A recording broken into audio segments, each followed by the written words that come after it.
할렐루야. 우리 하나님 말씀 보시겠습니다. 우리 하나님 말씀 출애굽기 20장 14절 한 절입니다. 다 같이 한 목소리로 읽겠습니다. 간음하지 말라. 십계명을 지금 쭉 강해를 하고 있는데요. 간음하지 말라. 간단하지만 그 안에 담겨져 있는 비밀들을 찾아갈 수 있는 시간 되기를 원합니다. 자, 우리가 이제 십계명을 지금 쭉 이야기하고 있는데요. 오늘의 말씀은 이제 간음하지 말라. 이 로티느아프라는 이 단어는 성경에 여러 가지의 의미가 있어요. 그런데 특히나 요 느아프라는 요 단어는 간음하지 말라라는 단어이기도 하지만 포괄적인 의미보다는 부부 관계 가운데, 그래서 결혼한 자들이 부부가 아닌 다른 상대와 관계를 갖는 것을 가리키는 용례. 이게 첫 번째의 용례예요. 그러니까 오늘 간음하지 말라라고 십계명을 처음에 말할 때 하나님의 첫 번째 의도는 부부와의 관계 외에 모든 것을 맺는 것을 원치 않으신다, 그런 의미가 있어요. 그래서 이제 부부가 되시는 분들 한번 얼굴 한번 이렇게 보세요. 참 오랫동안 잘 살았죠. 그래서 부부 외의 어떤 관계도 하나님은 원치 않으신다, 그런 뜻이죠. 그래서 우리 뒤에 이제 내용을 보면 모든 종류의 불법적인 성관계를 가리키는 단어는 자나라는 단어를 쓰는데 하나님은 본문에 나아프라는 특별한 단어를 쓰셨습니다. 그래서 본문에서 사용된 단어의 용례는 매춘이나 동성애, 또 수건, 수간 등 모든 성적인 모든 범죄가 다 정죄를 받아야 되지만 특히 결혼한 자가 다른 사람과의 성관계를 갖는 것은 자신뿐 아니라 배우자나 성관계를 갖는 대상 모두를 더럽히는 심각한 범죄다라고 보시는 거죠. 그래서 이 간음을 가리키는 티느아프라는 이 원어는 테인과 아프라는 단어가 합성이 된 건데, 요 단어의 의미는 화를 만들다, 그 다음에 화를 주다를 줄인 말이라는 것이죠. 그래서 이 부부관계 외에 간음을 하면 그 결과가 매우 참혹하다, 그 다음에 하나님의 진노를 피하지 못한다, 이런 의미가 있다는 것이죠. 그래서 특히나 이제 부부 가운데 사는 분들은 어떤 경우에라도 눈을 곁눈질하는 것을 하나님이 원치 않으신다. 특히 남자들 지나가다가 예쁜 여자들이 지나가면 고개가 이렇게 막 따라가다 교통사고 내고 막 그러는데 보니까 절대 그러면 안 된다. 누구만 볼 수 있어야 돼요? 아내만 바라볼 수 있어야 된다. 한번 아내들을 바라보시기 바랍니다. 없는 분들은 옆 사람을 바라보세요. 사랑의 눈으로. 자, 그럼 하나님은 이것을 어떻게 또 확대 해석하고 랍비들은 또 이것을 어떻게 말하는지 우리 성경을 통해서 한번 보겠어요. 자, 첫 번째는요, 영적 간음이에요. 물론 우리가 십계명에 간음하지 말라라고 말했지만 하나님과 우리의 관계는 우리가 십계명의 1계명, 2계명을 통해서 나 외에 다른 신을 네 앞에 두지 말아라, 그죠? 그래서 우리가 눈을 뜨면 우리 얼굴 앞에 누가 있어야 돼요? 하나님만 있어야 돼요. 그래서 오늘 이 살인이라는 단어는 하나님의 형상을 그 사람에게서 빼앗는 것이라고 했어요. 그런데 오늘 이 7계명의 간음이라는 단어는 2계명과 완전히 매칭이 돼요. 그래서 우상, 또 하나님 외에 다른 것을 내 눈앞에 두는 것, 요것을 하나님은 원치 않으신다, 그 얘기죠. 그래서 우리가 이 영적 간음을 하게 되면 육적 간음도 이루어지는 거예요. 여러분, 이방의 신전을 보면 그들이 그 이방 신전에서 일하는 여인들, 특히나 여사제들의 일들은 다 육적인 간음이에요. 그래서 그들이 엄청난 음란한 일들을 하고, 그 다음에 또 거기에서 받은 돈을 그 자기들의 신 앞에 들여서 자기들이 이렇게 하나님 아닌 우상을 위해서 이런 일을 했다고 막 그 자랑하는 그런 일들이 생기는 거죠. 그래서 이 영적 간음은 굉장한 문제가 있는 것이다. 그래서 2계명과 이 7계명은 매칭이다. 똑같은 이야기다라는 것을 우리가 잘 이해하셔야 돼요. 그래서 첫 번째 간음에 대한 이야기는 영적 간음에 대한 것이다라는 것을 잘 이해하시기 바랍니다. 그래서 출애굽기 20장 3절로 4절에 너는 나 외에 다른 신들을 내게 두지 말라. 어떤 경우에라도 내 눈 앞에, 네 얼굴 앞에는 나만 있기를 원한다. 하나님은 질투하는 하나님이시라 그랬어요. 그래서 하나님은 다른 이방을 따라가는 것을 절대 기뻐하지 않으셔요. 오직 하나님만 바라볼 때에 정말 믿음의 길을 갈 수 있는 거야. 여러분 그 이제 이스라엘 백성들이요 타작을 할 때 보니까 우리나라처럼 이렇게 지금은 뭐 어떻게 할지 모르지만 옛날에 그들이 타작하는 모습들을 보니까 이 송아지에다가 이만한 널빤지를 끼고요. 그 널빤지 사이에다가 뭐를 넣냐 하면은 돌멩이를 날카로운 돌을 막 꽂아놔요. 그리고 그것을 끌고 막 다녀요. 그러면 끌고 송아지가 다니면서 그것을 끌다 보면 이제 알곡과 가라지가 분리가 되면서 이제 막 이것들이 탈곡이 돼요. 그러면 그 탈곡된 것을 여러분 이스라엘은 서쪽에서 동쪽으로 바람이 싹 저녁이면 불어요. 그러니까 그 바람을 이용해서 이렇게 우리나라 그 이렇게 넉가래 같은 삽으로 쫙 공중에다 쭉 던지면 바람이 싹 불면서 알곡은 바로 앞에 떨어지고 쭉정이는 어디요? 저 멀리 떨어져요. 자, 그러니까 알곡은 걷어서 창고에 들이면 되고요. 쭉정이는 다 불태우면 돼요. 문제는 뭐냐? 요 가운데 떨어지기의 문제야. 중간에 애매하게 떨어져 있는 애들은 어떻게 할까요? 다시 걷어가지고 또 가는 거야. 여러분, 그러니까 우리가 하나님 앞에서도 마찬가지예요. 신앙생활도 동일합니다. 정말 내가 하나님 그분을 바라보면서 오직 예수 이렇게 살지 않고 대충 발을 이렇게 걸쳐놓고 살면은 하나님이 또 어떻게 한다고요? 또 갔다가 또 갈아야 돼. 하나님도 힘들고 우리도 힘들어. 그러니까 여러분들이 예수를 믿을 때 그냥 올인하시는 게 가장 좋은 방법이에요. 할렐루야. 옆 사람에게 한번 올인하십시오.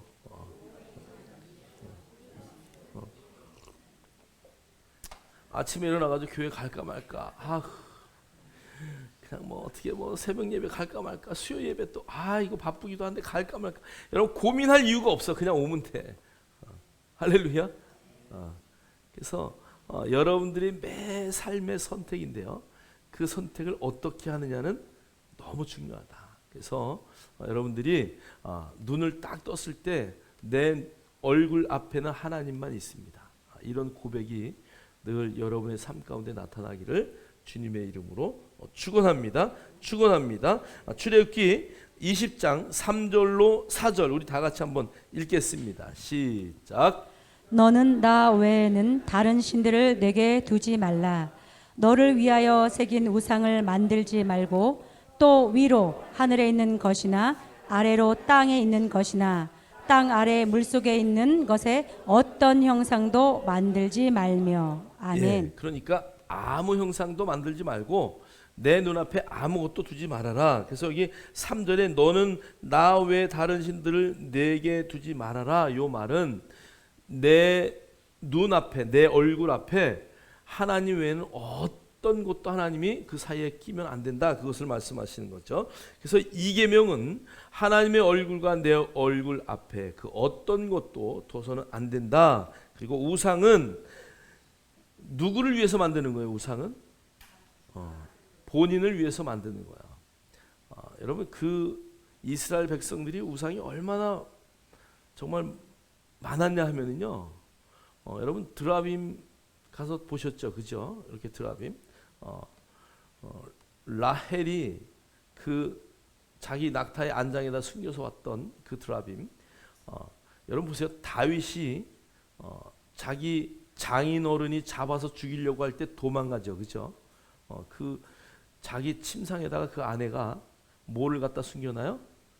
우상을 숨겨놓는 거예요. 그리고 살아있는 것처럼 이렇게 덮어요. 그래서 다윗 시대의 나무로 만든 우상들, 그 드라빔들이요, 사람만하게 크게 만들어서 한쪽에다 세워놓고 아침마다 그 우상을 바라봤다는 거예요.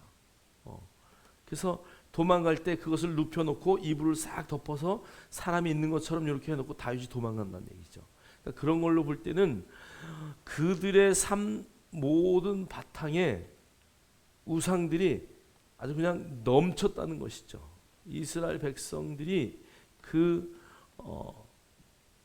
우리가 여호수아를 보면 그들이 하나님의 말씀대로 다 정복을 못 하잖아요. 그냥 다 조금 남겨놓고 여기도 남겨놓고 저기도 남겨놓고 그 남겨놓은 것이 화가 돼서 그들이 통일 왕국을 이루고 살아가는 그 동안 다 문제가 되는 거예요. 그것이 그들의 저변에 그런 우상이 그렇게 많았다는 것이죠.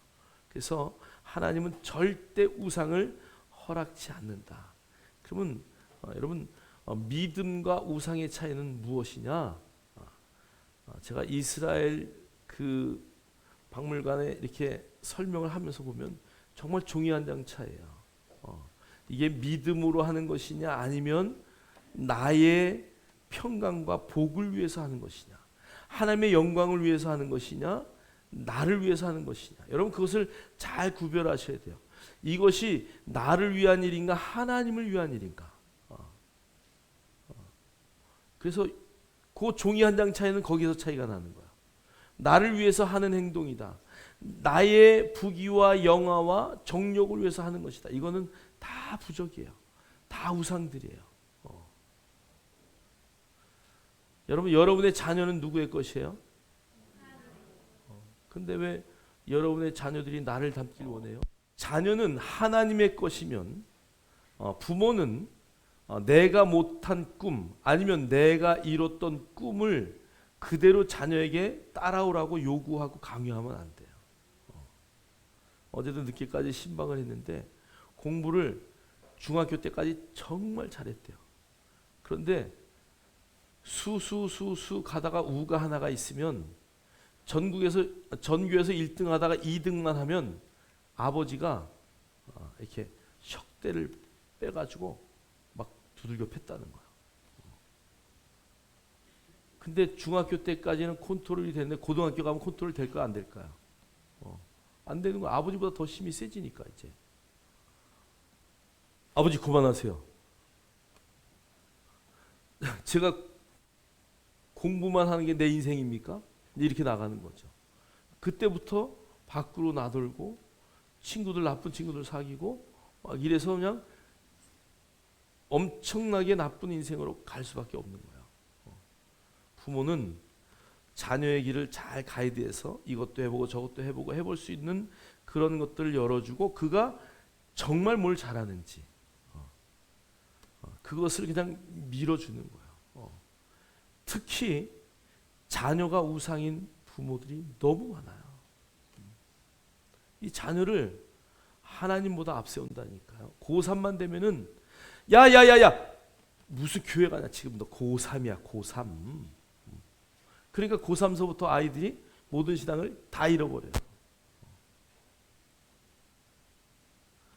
고3만 되면 고3병이 걸려가지고 교회 안 나와요. 여러분의 자녀들은 그렇게 되지 않기를 주의 이름으로 축복합니다. 자녀에게 모든 것을 이렇게 어드바이스는 해주지만 그 길을 인도해주고 또 가르쳐주고 조언은 하지만 결정은 본인이 내리는 거예요. 그래서 유대인들이 늘 하는 말이 있어요. 고기 잡는 방법을 가르쳐줘라. 고기를 잡아주면 절대 안 된다. 그래서 우리 부모들은 자녀들이 우상되면 절대 안 돼요. 자녀들의 인생이 하나님이 그 인생을 붙들고 가신다는 것을 믿고 여러분들 자녀들 위해서 더 기도해주고 그 자녀들이 정말 좋은 선택, 의로운 선택, 하나님의 뜻에 맞는 선택을 할 수 있도록 인도하는 거예요. 그래서 여러분이 어떤 것이라도 영적 간음을 하지 않고 정말 하나님이 주신 놀라운 은혜를 만끽할 수 있기를 주의 이름으로 축복합니다. 그래서 우상은 나를 위해 만든 모든 것이 우상이고 나를 위해 만든 모든 것이 부적이에요. 믿음은 그 어떤 행동을 할 때에 하나님의 영광을 위한 것인가, 하나님의 나라를 위한 것인가, 정말 그분을 위한 행동인가, 그것이 바로 믿음의 길이라는 것을 우리가 알 수 있어요. 자, 그래서 남편이 아닌 것을 남편으로 간주하거나 아내가 아닌 것을 아내로 간주하는 것, 마찬가지로 하나님이 아닌 것을 하나님으로 간주하며 하나님께 돌려야 할 예배 행위를 하나님이 아닌 것에게 돌리는 것이 바로 영적인 간음이다. 랍비들은 이렇게 가르치고 있다는 거예요. 자, 그래서 우리의 삶에도 마찬가지예요. 남편이 아닌 것을 남편으로 간주하고 아내가 아닌 것을 아내로 간주하고 하나님이 아닌 것을 하나님처럼 예배하고 섬기고 그것을 따라가는 모든 것들이 다 영적인 간음이다.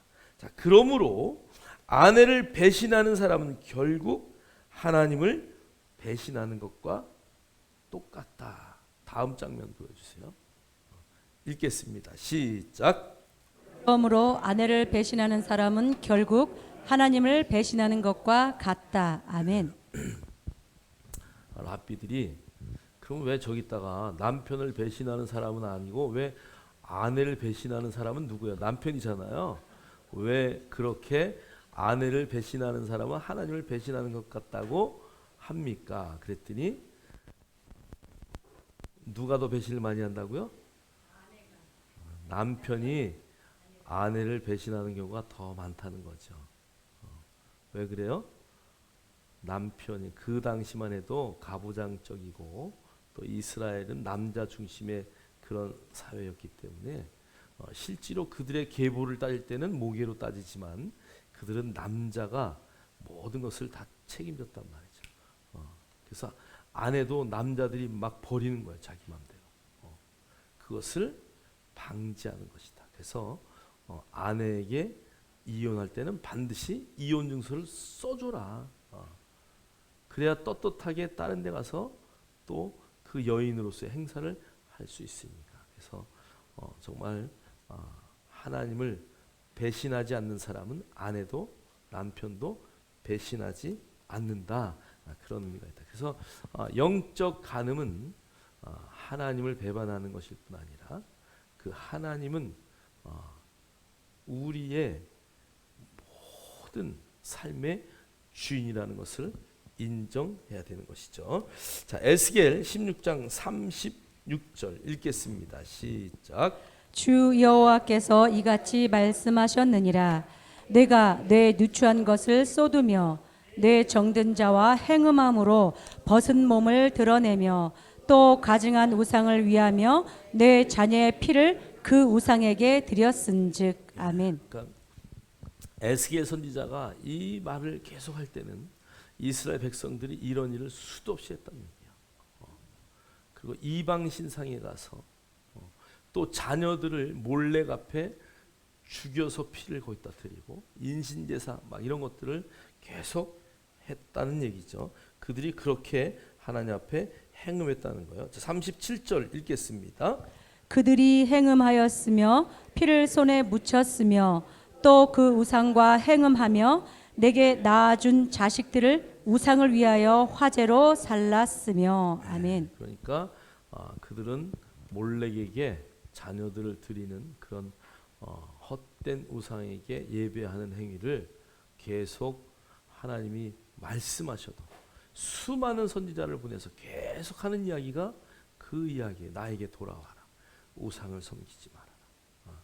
이 영적 간음에 대한 이야기들을 구약 성경은 계속하고 있죠. 자, 레위기 26장 1절 읽겠습니다. 시작. 너희는 너희를 위하여 우상들을 만들지 말고 조각한 신상이나 돌기둥도 너희를 위하여 세우지 말며 너희 땅에 조각한 석상 그것에 경배하지도 마라. 이는 내가 여호와 너희 하나님이기 때문이다. 아멘. 아멘. 그래서 레위기에서도 어떤 일이 있어도 너희들은 우상을 만들지 말아라. 그래서 어떠한 경우에도 그런 것 앞에 경배하지 말아라. 나는 너의 하나님이다라고 말씀하고 있다는 것이죠. 자, 그러면 간음에 대해서 이제 성경은 어떻게 결론들을 내리나? 그다음에 레위기 20장 10절 말씀 한번 보겠어요. 누구든지 남의 아내와 간음하는 자, 곧 그의 이웃의 아내와 간음하는 자는 그 간부와 음부를 반드시 죽일지니라. 네, 아멘. 그래서 간음의 결과는 뭐예요? 죽음이에요.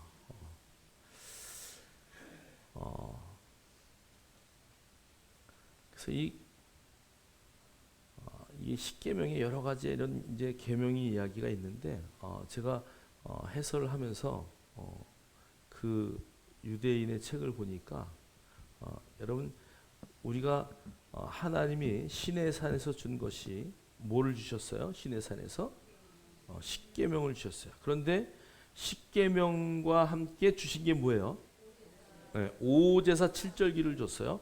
자, 십계명을 줬어요. 그런데 십계명을 지키지 못할 때는 다 죽어야 돼요. 그런데 그 죽음을 방지하는 게 제사죠. 그죠? 그런데 이 제사 5가지, 번제, 소제, 화목제, 속건제, 속제제, 이 5가지의 제사를 드릴 때 아무 때나 드리는 게 아니라 절기를 따라 드려야 되는데 이 절기가 뭐예요? 유무초 오나속초. 그런데 이 7가지의 절기 가운데 가장 중요한 절기가 뭐예요? 속죄일이에요. 속죄일. 유대인들은 이 속죄일을 너무 중요해요. 그래서 속죄일은 대제사장이 1년에 한 번 지성소에 들어가는 날이에요. 자, 그런데 그 지성소에 들어간 그 대제사장이 죽으면 죄를 용서받지 못하는 것이죠. 그래서 그들은 대제사장 발에다가 끈을 달고 그 다음에 대제사장 발에다가 방울을 달아서 석류 방울이 딸랑딸랑 소리 나는지 안 나는지 여기에 막 집중하고 있단 말이에요. 그래서 그들이 그것을 이렇게 땡겨봐요. 반응이 없으면. 그러면 제사장이 나 살았어. 그리고 발을 흔들잖아요. 이제 그게 그 대속죄일의 이야기예요.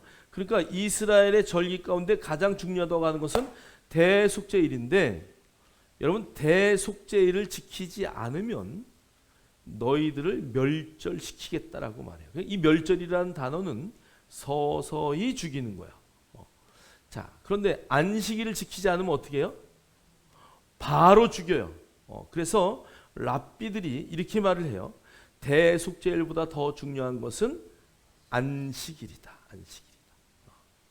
그래서 안식일은 굉장히 1년에 52번을 지키는 안식일을 그들은 대속죄일보다도 더 중요하게 여겨요. 원래 대속죄일이라는 대자는 없어요. 성경에. 속죄일인데 그들이 쓰기를 대자를 붙여서 가장 큰 절기다 보니까 대자를 자꾸 앞에 붙이는 거죠.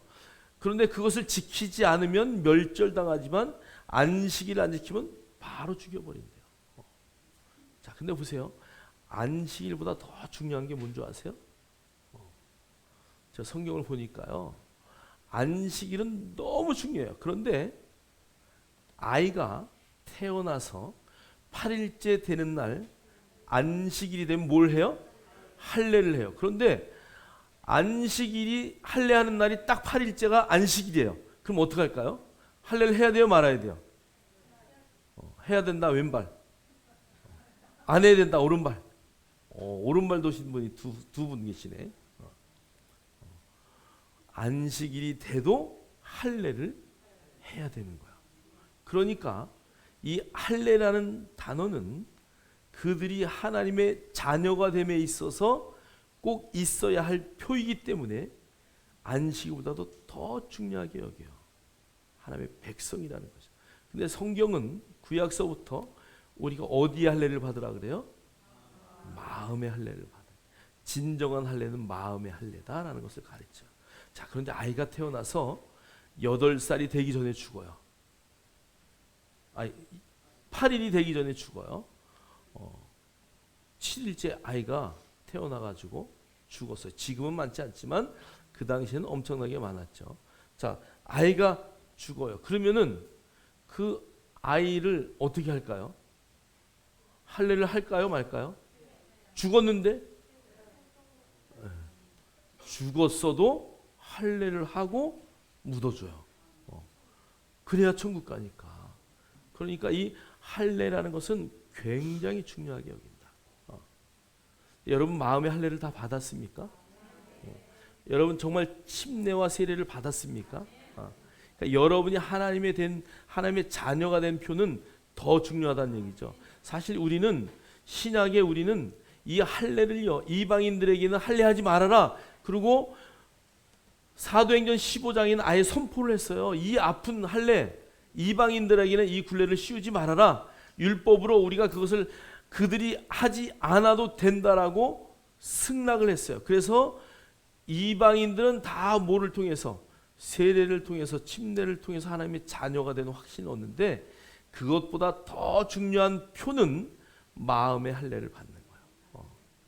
그래서 이 마음의 할례를 받은 자는 절대 간음을 할 수 있다 없다? 없다 그거야. 유대인들이 그것을 철저히 몸의 표로 갖고 지키듯이 저와 여러분이 그것을 지켜야 된다. 어떤 경우에라도 여러분이 안식일을 지키지 않아도 죽는데, 여러분이 하나님의 자녀가 되지 않았다, 그것에 대한 확신이 없으면 여러분 어디 가는 거요? 그렇죠. 하나님 나라 절대 못 가는 거죠.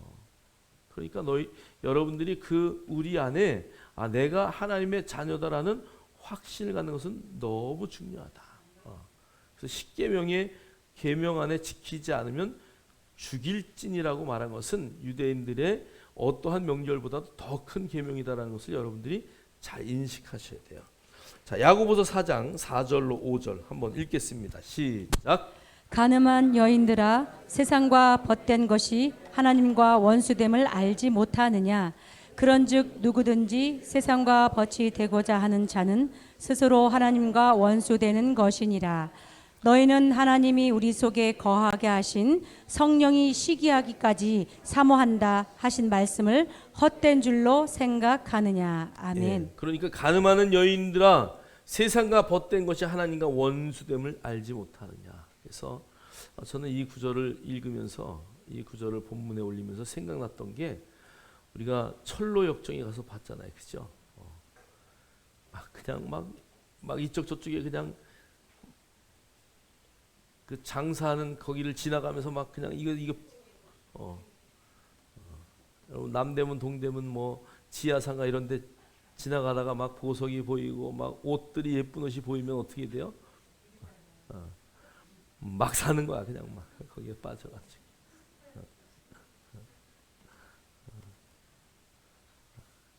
하나님은 그런 거 다 시기하신대요.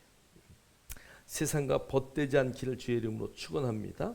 그래서 너희는 하나님이 우리 속에 거하게 하신 성령이 시기하기까지 사모하신대. 그래서 시기하기까지 사모하신대 우리를. 그래서 여러분 정말 성령님이 시기하지 않도록 잘 여러분의 성전을 관리하기를 주의 이름으로 축원합니다. 축원합니다. 자, 우리 마태복음 5장 27절로 28절 읽겠습니다. 또 간음하지 말라 하였다는 것을 너희가 들었으나 나는 너희에게 이르노니 음욕을 품고 여자를 보는 자마다 마음에 이미 간음하였느니라. 아멘. 예, 할렐루야. 살인하지 말라 얘기할 때 마음으로 미워하는 감정만 가져도 살인했다고 성경은 말하잖아요. 자, 오늘 예수님도 정말 이 간음의 결론을 마음의 음욕만 품어도 뭐한 거라고요? 간음한 거다. 그러니까 여러분들이 유튜브나 뭐 이런 것들 보면서 그런 음란한 것들이 있으면요, 그냥 빨리빨리 스킵하고 다 없애버려야 돼. 지옥. 보면 또 나와. 그냥 계속 이게 알레고리가 돼가지고 하여간 어떻게 연결되는지 하여간 한 번 봤다 그러면 계속 비슷한 것들이 막 뜨잖아요. 웃는 분들은 다 해보신 분들이야. 그러니까 그런 것들이 나타나면 그냥 다 삭제해버려야 돼. 특히나 미디어를 통해서 오는 여러 가지들이 있어요. 그래서 우리가 정말 마음에 그런 것들을 품는 것도 예수님은 이미 간음했다라고 말씀하셔요. 자, 요한복음 8장 4절로 11절 우리 한번 보겠습니다. 예수께 말하되 선생이여 이 여자가 간음하다가 현장에서 잡혔나이다. 그들이 묻기를 마지 아니하는지라. 이에 일어나 이르시되 너희 중에 죄 없는 자가 먼저 돌로 치라 하시고 대답하되 주여 없나이다. 예수께서 이르시되 나도 너를 정죄하지 아니하노니 가서 다시는 죄를 범하지 말라 하시니라. 아멘. 우리가 잘 알듯이 이제 간음하다가 현장에서 걸린 여자예요. 그런데 그 여자를 끌고 예수님에게까지 와요. 그런데 성경을 우리가 자세히 보면 예수님을 시험하기 위해서 그들이 끌고 와서 이제 답변을 요구하는 거예요. 이 여자를 죽여야 되냐 살려야 되냐. 만약에 예수님이 그냥 살려줘라 그랬으면 율법을 무시하는 사람이 되고요. 죽여라 그러면 뭐가 없는 사람이요? 사랑이 없는 사람이죠. 그거를 유대인들이 이제 올무에 이렇게 묶어 놓으려고 끌고 온 거예요. 자, 그런데 주님이 이렇게 말해요. 예수께서 말하되 선생이여 이 여자가 간음하다 현장에서 잡혔나이다. 자, 그래서 돌로 치려고 합니다. 그 얘기하는 거죠. 예수님 뭐라고 말했을까? 그 바닥에다 또 뭐라고 썼을까? 여러분 하늘나라 가면 여쭤보세요. 그런데 중요한 것은 간음하다가 현장범이 오면 레위기에는 둘 다 죽이라고 말했는데 남자는 온데간데 없어요. 누구만 끌고 왔다고요? 여자만 끌고 왔어요. 여기에 어떠한 함정이 있는 거죠. 그러니까 여자만 끌고 왔기 때문에 아마 주님이 그 부분에 대해서 뭐라고 언급을 하셨을 거예요. 남자는 어디 갔냐? 그 남자는 누구였을까요? 우리가 그냥 상상하는 거예요. 아마 그 지방의 유력한 자일 수도 있겠죠. 자, 어쨌든 주님은 그 여자를 돌로 치되 죄 없는 자가 돌로 쳐라고 말해요. 죄 없는 자가 있나요? 그러니까 누구든지 돌을 들어서 치려고 폼잡다가 다 돌을 내려놓고 돌아갔다 성경은 말해요. 자, 7절에 그들이 묻기를 마지 아니하는지라 이에 일어나 이르시되 너희 중에 죄 없는 자가 먼저 돌로 치라 말씀하셔요. 자, 11절에 보니까 대답하시되 주여 없나이다. 예수께서 이르시되 나도 너를 정죄하지 아니하노니 가서 다시는 죄를 범하지 말라 하시니라. 여인에게 야 너를 돌로 치려고 했던 그 모든 군중들이 어디 갔냐 그랬더니 모릅니다. 다 없습니다. 자, 그러니까 주님이 오늘 죄 없는 자는 돌로 쳐라. 거기에 마지막 남은 예수님만 돌로 칠 수 있는 자격이 있는 분이죠. 그런데 예수님이 말씀하셔요. 나도 너를 정죄하지 않으니 가서 다시는 죄를 범하지 말라. 그래서 오늘 이 말씀이 주는 의미는 이 간음하지 말아라. 이것은 아유 저 사람 아우 저 이게 아니고 누구에게 대해서 나에 대한 잣대를 늘 볼 수 있어야 된다. 누구는 이렇게 하고 누구는 저렇게 하고. 여러분 그게 아니라 나를 볼 수 있어야 돼요. 내가 어떻게 하나님 앞에 살아가고 있는가. 육적인 것보다 더 중요한 건 영적인 것이죠. 여러분의 생각 가운데 오늘 하루를 살아가면서 누구를 바라보고 살았느냐. 그것이 더 중요한 결론이라는 것을 여러분이 인식하셔야 돼요. 그래서 정말 영적 간음이 여러분 안에서 일어나지 않도록 그래서 오직 주만 바라볼 수 있는 저와 여러분 되기를 주의 이름으로 축복합니다. 자, 우리 세 번째 큰 챕터는요. 그래서 내가 누구냐? 주님의 거룩한 신부다. 옆 사람하고 한번 대화합시다. 당신은 주님의 거룩한 신부입니다.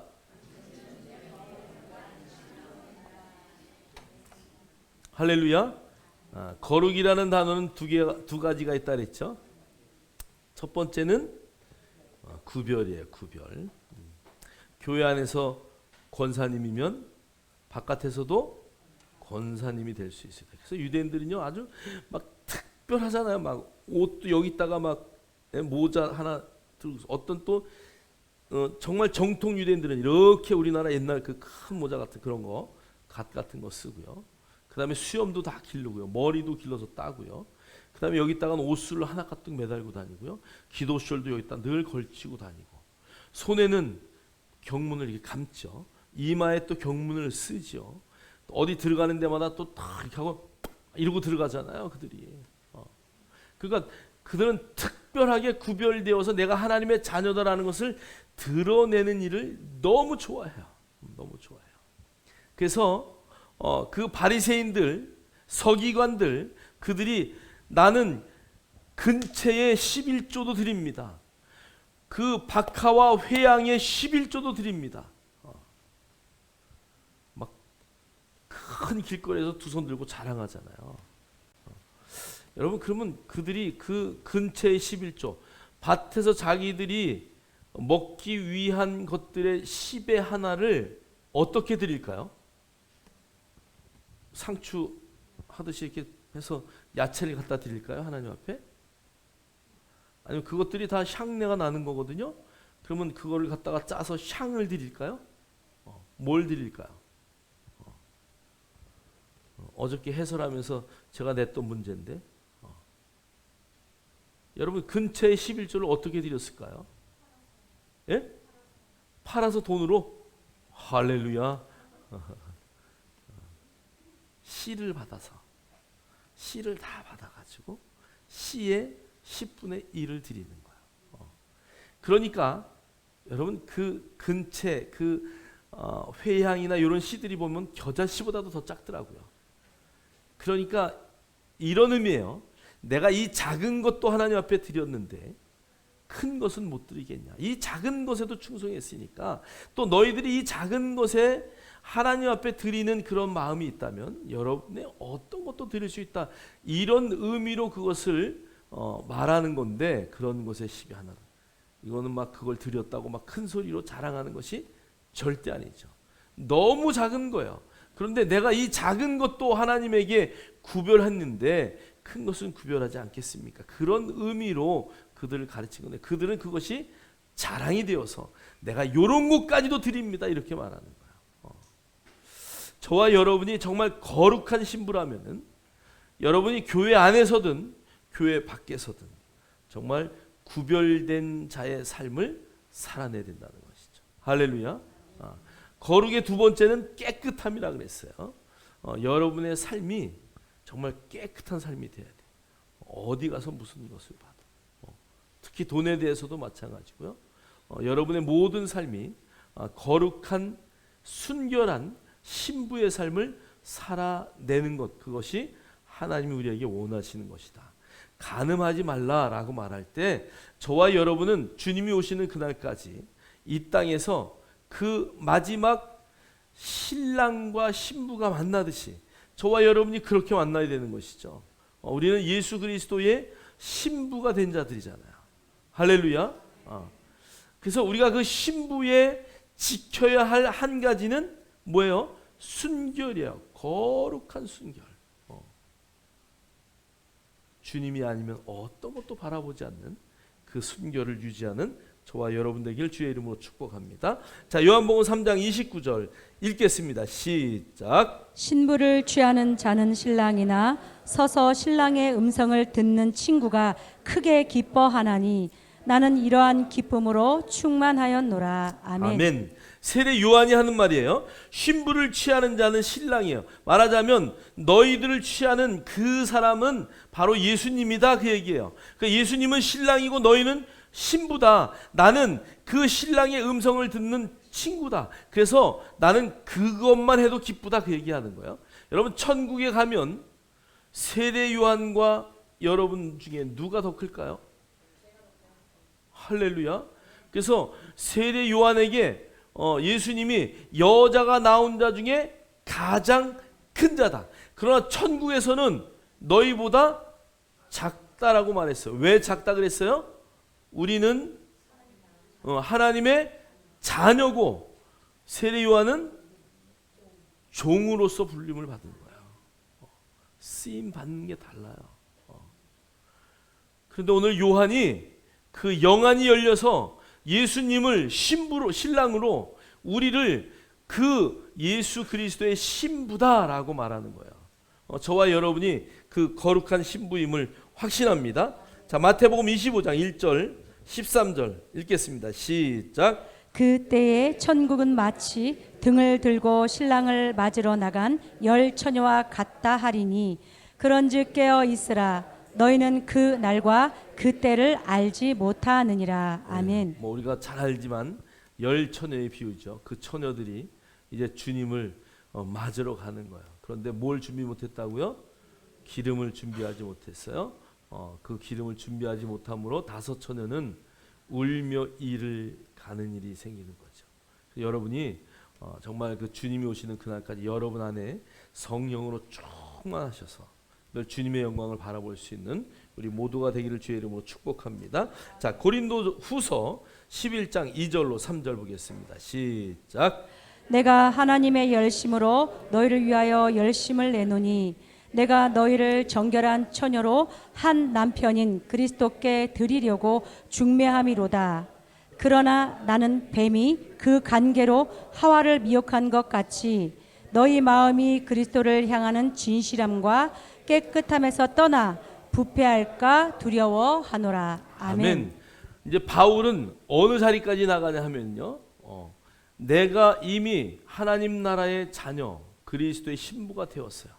그리스도의 신부가 된 자는 오늘 또 다른 사람을 그리스도에게 신부로 중매하는 자리까지 나아가는 거야. 그래서 그 정결한 처녀로 한 남편인 그리스도께 드리려고 중매한다. 저와 여러분이 그 자리까지 서기를 주의 이름으로 축원합니다. 그래서 우리가 예수 그리스도의 거룩한 신부로 사는 것 너무 중요해요. 그런데 그것보다 우리는 한 단계 더 나가서 정말 그 예수 그리스도를 신랑으로, 예수 믿지 않는 자들을 신부로 중매하는 그 자리까지 나아가기를 주님의 이름으로 축원합니다. 그 자리가 우리의 모든 자리라는 것을 잊지 마시고 정말 마지막 때에 하나님의 영광을 위해서 거룩한 신부로 살아낼 뿐 아니라 그 신부의 삶을 살아갈 그 위치를 뛰어넘어서 그들에게 복음을 통해서 예수 그리스도의 신부로 중매할 수 있는 우리 모두가 되기를 주님의 이름으로 축원합니다. 축원합니다.